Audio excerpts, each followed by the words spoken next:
ရှင်မိုး audiobook channel မှာစာဖတ်သူမိုးပဲဖြစ်ပါတယ်ဒီနေ့မိုးဖတ်ပြပေးခြင်းတဲ့စာအုပ်လေးရဲ့နာမည်ကတော့ဆရာမောင်တန်းရေးသားထားတဲ့ဂျပန်တို့ဤတက်ရှိပျော်ရွှင်ဘဝနေနည်းဤကီကိုင်ဆိုတဲ့စာအုပ်လေးပဲဖြစ်ပါတယ်ရှင်စာအုပ်လေးမဖတ်ပြခင်ပေါ့နော်မိုးရဲ့ audiobook channel လေးက subscribe မလုပ်ရသေးတော့သူများလည်း subscribe လေးလုပ်ပေးထားပြီးတော့ဘေးမှာnote ပဲခေါင်းလောင်းလေးအားလည်းနှိပ်ထားပေးကြဖို့အကြံပြုအပ်ပါတယ်ရှင်ဟုတ်ကဲ့ပါအခုဖတ်ပြပေးမှာကတော့ဆရာမောင်တန်းရေးသားထားတဲ့ဤကီကိုင်ရဲ့ဆရာမာရိကာလေးဖြစ်ပါတယ်ပေါ့နော်နိဂုံချုပ်တီဆိုရင်တော့အခန်းအားလုံး6ခန်းပါပြီးတော့နိဂုံချုပ်ဤကီကိုင်ဘဝနေနည်းအမှုပညာတစ်မျိုးဆိုနေရပေါ့နော်အားလုံး148မျက်နှာရှိပါတယ်ရှင်ဟုတ်ကဲ့ပါနေ့တန်းလေးကိုဖတ်ပြပေးပါမယ်တူချူမျိုးရဲ့မိုးဖွဲလေးရွာနေတဲ့ညတညမှာစာရေးသူတို့နှစ်ယောက်ဟာဘီယာဆိုင်လေးတစ်ဆိုင်မှာထိုင်ရင်စကားပြောနေကြရာကနေဒီစာအုပ်ကလေးအသက်ဝင်လာခဲ့တဲ့ဆိုကြပါစို့ဂျပန်ပြည်နယ်ဘာစီလိုနာတနေရာနဲ့တနေရာမိုင်းထောင်ချီဝင်းနေကြတော့တယောက်နဲ့တယောက်တွေ့ဆုံဖို့ကလည်းမလွယ်ဒါပေမဲ့တယောက်စာတွေကိုတယောက်တော့ဖတ်ဖူးနေကြပါဒီလိုရင်းနှီးခင်မင်းမှုကနေအခုဆိုအလုတ်တူတူတွဲလုပ်တဲ့အဆင့်ထိရောက်လာကြတာပဲနောက်တစ်နှစ်ကြာပြီးမှကျွန်တော်တို့နှစ်ယောက်ပြန်ဆုံကြတော့နှစ်ယောက်သားတူကျူမြို့လယ်မှာဟိုတီတီလျှောက်သွားကြရင်အနောက်တိုင်းစိတ်ပညာနယ်ပယ်မှာလက်ရှိခေတ်စားနေတဲ့အရာတွေအကြောင်းအထူးသဖြင့် logotherapy လို့ခေါ်တဲ့ပညာရဲ့အကြောင်းဆွေးနွေးဖြစ်ကြတယ် logotherapy ဆိုတာလူတွေရဲ့ရည်မှန်းချက်တွေရှာတွေ့စေဖို့တနည်းတစ်ပုံကူညီပေးတတ်တယ်လေဗစ်တာဖရင်ရဲ့ logotherapy ပညာရဲ့ဟာဒိတ်အောက်သွားပါပြီဒါဆိုရင်ကုခန်းစိတ်ပညာရှင်တွေကတခြားစိတ်ကုပညာကုထုံးနည်းစနစ်တွေကိုသာအသုံးပြုနေကြပြီဒါပေမဲ့လေလူတွေကတော့သူတို့ရဲ့ဘဝရဲ့တန်ဖိုးတွေကိုရှာကြံနေကြစေပါပဲဒီတော့ကျွန်တော်တို့ကိုပြန်မေးမိတယ်ငါတို့ဘဝရဲ့အဓိပ္ပာယ်ကဘာလဲအသက်ရှင်ရှင်နေရရုံပဲလားဒါမှမဟုတ်ဒီထက်ပိုမြင့်မားတဲ့ရည်ရွယ်ချက်ရှိသေးလားပေါ့လူတချို့ကသူတို့ရဲ့ဘဝရည်ရွယ်ချက်တွေဘဝမှာစိတ်ဝင်စားတဲ့အရာကိုလှုပ်ချင်တဲ့အရာတွေကိုသိရှိပြီးဘဝကိုကြည်ကြည်နက်နက်နေထိုင်နေကြတဲ့အချိန်မှာတခြားလူတွေကဘာကြောင့်ကိုယ့်ဘဝရည်ရွယ်ချက်ကိုရှာမတွေ့နိုင်ပဲရောင်ချဖြစ်ကြရတာလေ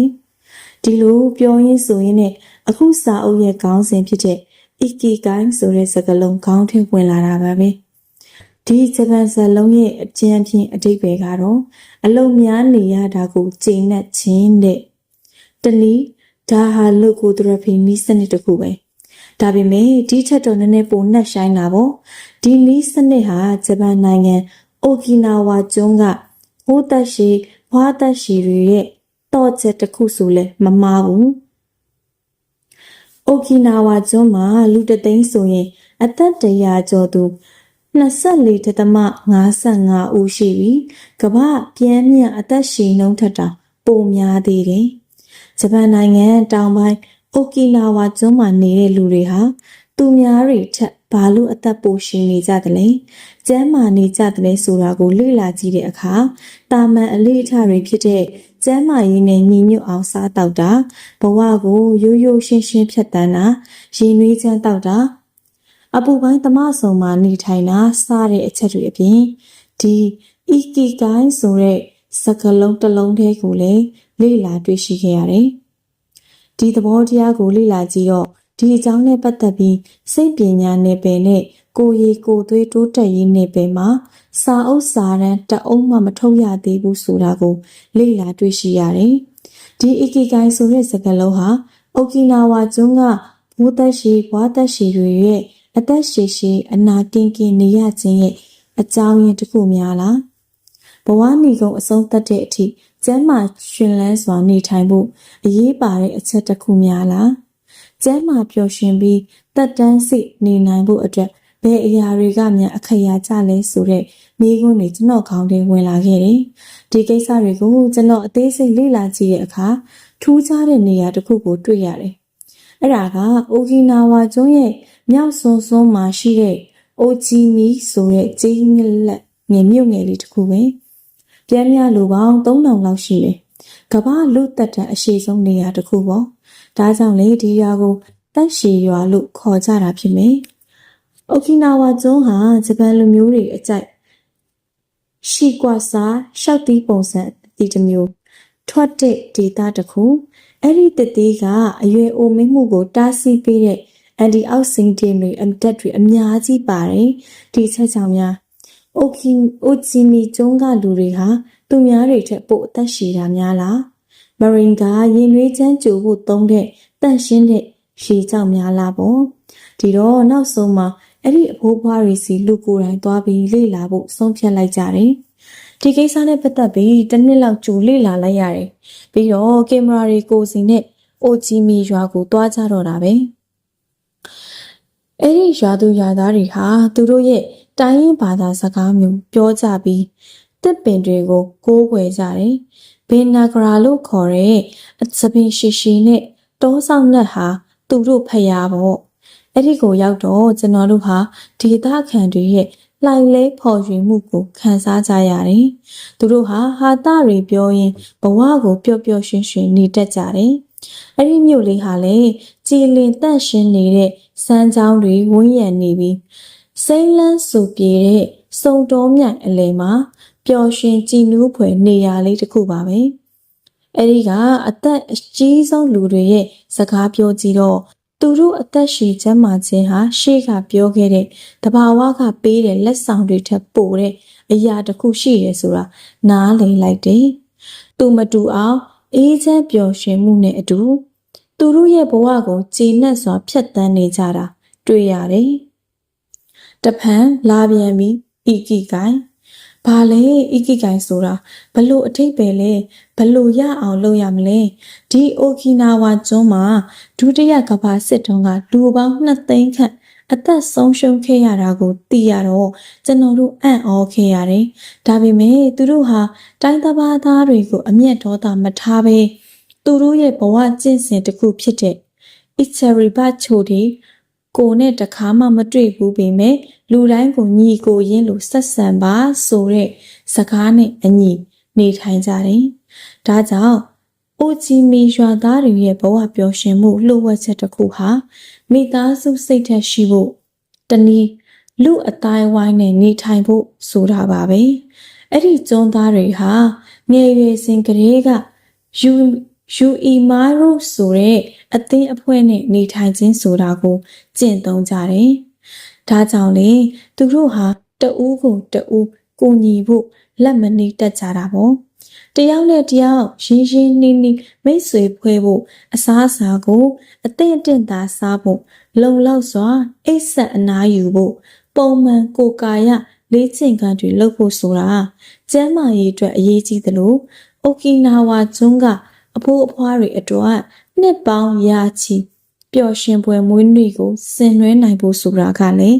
အီကီကိုင်းဆိုတဲ့အချက်ဟာမပါမဖြစ်အရေးပါလာတယ်။ဒီစာအုပ်ရဲ့ရည်ရွယ်ချက်ကတော့ဂျပန်လူမျိုးတွေရဲ့သက်ရှည်ကျန်းမာနည်းတစ်ခုကိုလူအများအသုံးချနိုင်ဖို့တနည်းမိမိကိုယ်စီရဲ့အီကီကိုင်းကိုရှာဖွေနိုင်ဖို့ရာဖြစ်ပါတယ်။မိမိတို့ရဲ့အီကီကိုင်းကိုရှာဖွေတွေ့ရှိသူကတော့ပျော်ရွှင်ကျန်းမာပြီးတက်တော်ရာကျော်ရှိဖို့ဆိုတာဆုတောင်းနေစရာမလိုပဲပြည့်လာနိုင်ပါလိမ့်မယ်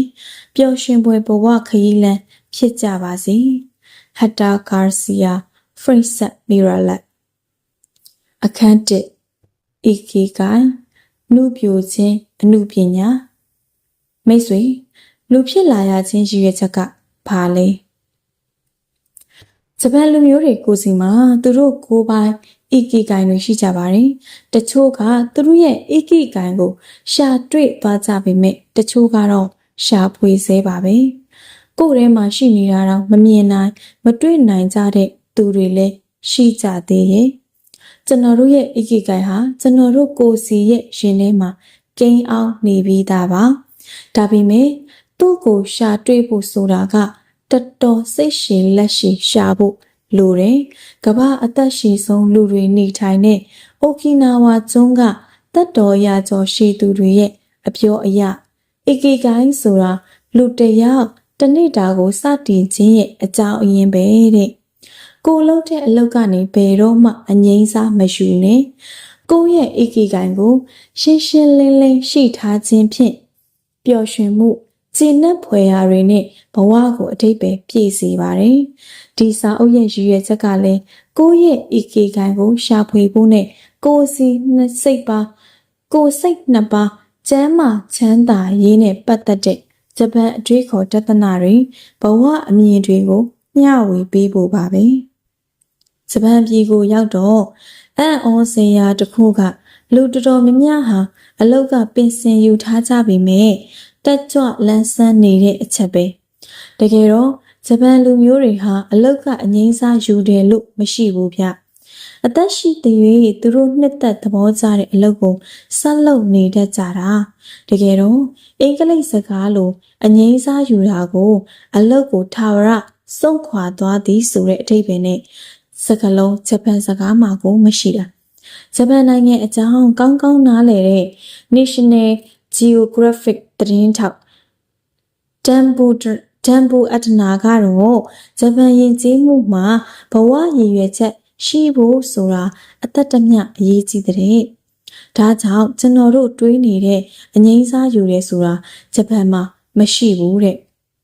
ထာဝရနှုတ်ပြခြင်းကျွန်းငယ်တက်ရှိကျမ်းမာခြင်းအကြောင်းလေ့လာတွေ့ရှိချက်အရာလူအတိုင်းအဝိုင်းနဲ့နေထိုင်ခြင်းရှင်းလင်းပြတ်သားတဲ့ဧကီကိုင်းရှိခြင်းဆိုတာဂျပန်တွေရဲ့ကျမ်းမာရေးနဲ့ညီညွတ်တဲ့အစားအသောက်တွေလိုပဲအရေးကြီးတဲ့ဒီထက်တောင်ပိုအရေးပါခြင်းနေအောင်ပါ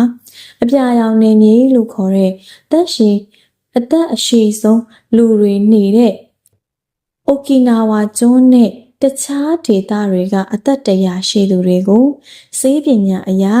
လေ့လာမှုတွေပြုလုပ်တဲ့အခါအရန်စိတ်ဝင်စားစရာကောင်းတဲ့အချက်တွေကိုတွေ့ရှိရပါတယ်။သူတို့ဟာအသက်ရှည်ရုံတင်မကဘူးကင်ဆာနှလုံးရောဂါလိုမျိုးနာတာရှည်ရောဂါတွေအဖြစ်နေသလိုအယိုးအဆစ်ရောင်ရမ်းတာလိုမျိုးရောဂါတွေလည်းတွေ့ရနေပါတယ်။အသက်နဲ့မမျှအောင်တက်ကြွပြီးကျန်းမာရေးနဲ့ပြည့်စုံကြတယ်။ရေနွေးချမ်းတောက်ပြီးဗိုက်တင်းအောင်ထမင်းမစားတာရဲ့အကျိုးဆက်အနေနဲ့သွေးတွေကိုစစ်ကြည့်တဲ့အခါအရွယ်အိုမင်းချင်းကိုဖြစ်စေတဲ့ free radicals ဓာတ်တွေလည်းအတွေ့ရနေတယ်။အမျိုးသမီးတွေအနေနဲ့လည်းသွေးဆုံးခါနီးကြုံရတတ်တဲ့လက္ခဏာတွေစိုးစိုးရွားရွားမခံစားရသလိုအရွယ်အိုမင်းတဲ့အထိအမျိုးသားတွေရောအမျိုးသမီးတွေပါလိန်ဟော်မုန်းတွေမကုန်ကြသေးပါဘူး။မေ့လျော့ခြင်းမှတ်ဉာဏ်မကောင်းခြင်းဟာလည်းကမ္ဘာလုံးပြင်းပြပမာဏအောက်နေပါတယ်။ဒီစာအုပ်မှာအပေါ်ကအချက်တွေကိုလေ့လာကြရမယ်အပြင်သူတေသနာတွေ့ရှိချက်တွေအရတော့အိုကီနာဝါကျွန်းလူတွေရဲ့ဣကိဂိုင်ကိုအလေးထားခြင်းဖြင့်သူတို့ရဲ့နေ့စဉ်ဘဝမှာတွေမကတဘဝလုံးကျန်းမာခြင်းအသက်ရှည်ခြင်းအတွက်လည်းအရန်အရေးပါတာကိုတွေ့ရှိရပါတယ်။ဣကိဂိုင်နောက်ွယ်ကစကားလုံးများဂျပန်စာလုံးဣကိဂိုင်ဟာအသက်ဘဝနဲ့နေပျော်ခြင်းဆိုတာကိုပေါင်းစပ်ထားတာဖြစ်ပြီးအဲ့ဒီစကားလုံးကိုထပ်ခွဲလိုက်ရင်ချက်ဝတ်တစာနံပါတ်1အရေးပါဆုံးလို့အဓိပ္ပာယ်ရပါတယ်။နောက်တစ်မျိုးကတော့စစ်မြေပြင်ကိုရဲရဲဝံ့ဝံ့ခြိတက်မယ်။ခေါင်းဆောင်တစ်ယောက်လိုဦးဆောင်မယ်ဆိုတဲ့သဘောနဲ့လှပခြင်းကြက်တည်ရှိခြင်းလို့အဓိပ္ပာယ်ရပါတယ်။အပြာရောင်နယ်မြေကနေရာကမ္ဘာအသက်ရှည်ဆုံးနေရာများဘလူးစုံတွေထဲမှာအိုကီနာဝါကျွန်းဟာထိပ်တန်းကပါဝင်ပါတယ်။အဲ့ဒီကျွန်းမှာအမျိုးသမီးတွေဟာတခြားကျွန်းတွေထက်အသက်လည်းပိုရှည်ကြသလိုယောဂလည်းနည်းပါးကြပါတယ်။တမ်ဘူအတနာကသူ့ရဲ့အပြာရောင်နယ်မြေများစာအုပ်ထဲမှာအဲ့ဒီ9နေရာကိုအောက်ပါအတိုင်းရေးပြခဲ့ပါတယ်။1အိုကီနာဝါဂျပန်အထူးသဖြင့်ကျွန်းရဲ့မြောက်ပိုင်းဒေသကျွန်းသူကျွန်းသားတွေဟာဟင်းသီးဟင်းရွက်နဲ့တူဟူးအနှဲငယ်ကိုပကံချက်လေးပေါ်မှာတင်ပြီးစားကြပါတယ်။ဣကိဂိုင်းဆိုတဲ့ဘဝတသနာအပြင်မိုအီလို့ခေါ်တဲ့တစည်းတစ်လုံးအတိုင်အဝန်းနဲ့နေထိုင်ခြင်းဆိုတာလေသူတို့သက်ရှိချမ်းသာခြင်းရဲ့လှုပ်ဝက်ချက်တစ်ခုပါပဲ။ဆာရီနီးယားအီတလီနူအိုရိုဒေသနဲ့ အိုစလီယာစထရာဒေတာကျွန်းသူကျွန်းသားတွေဟာနေ့စဉ်နေ့တိုင်းဝိုင်းတစ်ခွက်နဲ့ဟင်းသီးဟင်းရွက်တွေအများကြီးစားကြပါတယ်။အိုကီနာဝါကျွန်းလိုပဲတဦးနဲ့တဦးစီစီလုံးလုံးနေတတ်ခြင်းဟာဒီကျွန်းသူကျွန်းသားတွေရဲ့အသက်ရှည်ရှည်နေရခြင်းလှုပ်ဝက်ချက်တစ်ခုပါပဲ။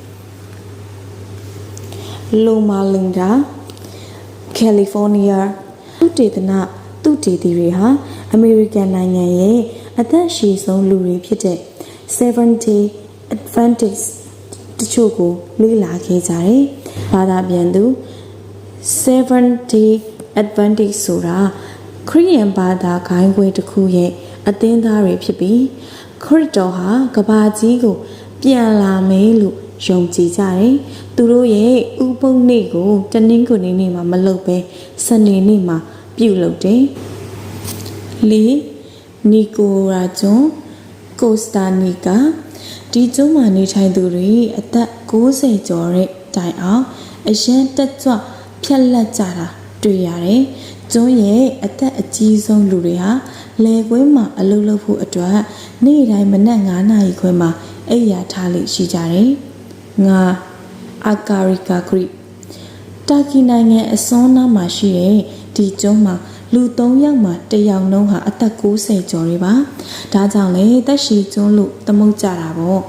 အမေရိကမှာလူဦးရေရဲ့ 1% လောက်ကအသက်60ကျော်ကိုနေကြရတာအဲ့ဒီဒေသရဲ့အသက်ရှိခြင်းနေကတော့ BC 900လောက်ကလေးကဆင်းသက်လာတာတဲ့နောက်လာမယ့်အခန်းတွေမှာအပေါ်ကဒေသတွေမှာနေတဲ့လူတွေရဲ့အသက်ရှည်ရတဲ့အကြောင်းရင်းတွေကိုလေ့လာကြရမှာပါဒါပေမဲ့အိုကီနာဝါကိုတော့အဓိကဆွေးနွေးသွားမှာပေါ့လေဒီမှာတခုသိထားဖို့ကအဲ့ဒီဒေသ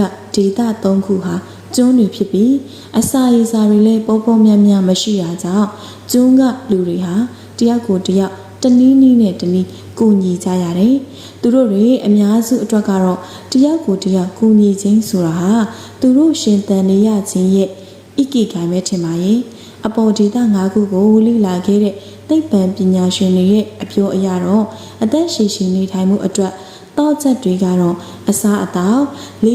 ကာယလေ့ကျင့်ခန်းဘဝရဲ့အတိတ်ပဲဣကိဂိုင်ကိုရှာဖွေဖို့နဲ့သူတို့ရဲ့လူတွေရဲ့ခင်မင်ရင်းနှီးစွာဆက်ဆံမှုတဲ့တနည်းအားဖြင့်မိတ်ဆွေအပေါင်းအသင်းတွေမိသားစုဝင်တွေအများကြီးရှိဖို့ပေါ့သူတို့တွေဟာနေ့စဉ်ဘဝမှာစိတ်တော်ကတွေကိုလျှော့ချဖို့အချိန်ကိုစီမံနိုင်ကြသလိုသားငါးတွေလည်းနည်းနည်းပဲစားတယ်အစင်သစ်လောက်ထားတဲ့အစားအစာတွေကိုမစားသလောက်ပဲအရက်ကိုလည်းအသင့်တင်မဲ့တောက်ကြတယ်ပင်ပန်းနှွမ်းနေစီမဲ့ကာယလေးကျင်ခန်းတွေကိုတော့မလုပ်ကြပေမဲ့နေ့စဉ်လမ်းလျှောက်တာဥယျာဉ်ချမ်းမှာအလုပ်လုပ်တာလိုမျိုးတာမန်လှုပ်ရှားမှုတွေကိုတော့နေ့တိုင်းဆောင်ရွက်ကြပါတယ်အဲ့ဒီဒေသကလူတွေဟာကားမောင်းတာထက်လမ်းလျှောက်ရတာကိုပုံနှစ်သက်ကြပါတယ်အားလုံးဒီပါဟာဥယျာဉ်ထဲမှာမျက်နှုတ်ပေါင်းတင်ရေလောင်းတာမျိုးတာမန်ပေါ့ပေါ့ပပအလုပ်လေးတွေကိုလုပ်ကြပါတယ်ဟုတ်ကဲ့ပါရှင်အခုဖတ်ပြပေးခဲ့တာကတော့အီကီဂိုင်ရဲ့အပိုင်း1လေးပဲဖြစ်ပါတယ်ရှင်နောက်လာမယ့်ကြံသောအပိုင်းတွေကိုလည်းပဲဆက်လက်စောင့်မျှော်ပေးကြပါအောင်ရှင်မင်္ဂလာညချမ်းလေးဖြစ်ကြပါစေရှင်